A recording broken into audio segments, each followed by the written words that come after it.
বাংলাদেশের শেখ হাসিনা পালিয়ে যাওয়ার পরে, এই কথাটা আমি প্রত্যেকদিন বলি, প্রত্যেক বক্তব্যে একটা কথা বলি, শেখ হাসিনা বাংলাদেশ থেকে পালিয়ে যাওয়ার পরে বাংলাদেশের মানুষের মনোজগতে যে বিশাল পরিবর্তন হয়েছে, যে প্রত্যাশা জেগেছে, যে আকাঙ্ক্ষা জেগেছে, সেটা যদি আমরা ধারণ করতে না পারি, সেই রাজনীতিবিদের কোনো ভবিষ্যৎ নাই, সেই দলেরও কোনো ভবিষ্যৎ নেই।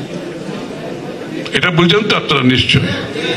হ্যাঁ, তাহলে আমাদেরকে সেই পরিবর্তন আনতে হলে আমাদেরকে পরিবর্তন, নিজের মধ্যে তো পরিবর্তন আনতে হবে। বাংলাদেশের মানুষ একটা সহনশীল, রেসপেক্টেবল রাজনীতি চায়, পরস্পরের প্রতি সম্মান রেখে তার সাথে দ্বিমত পোষণ করেও আপনি তার মতকে সম্মান করতে তো অসুবিধা নাই। আমি দ্বিমত পোষণ করবো, কিন্তু তার মতকে অসম্মান জানানোর তো কোনো দরকার নাই। সহনশীল হতে হবে। তো আপনি যত সংস্কার করেন কোনো লাভ হবে না।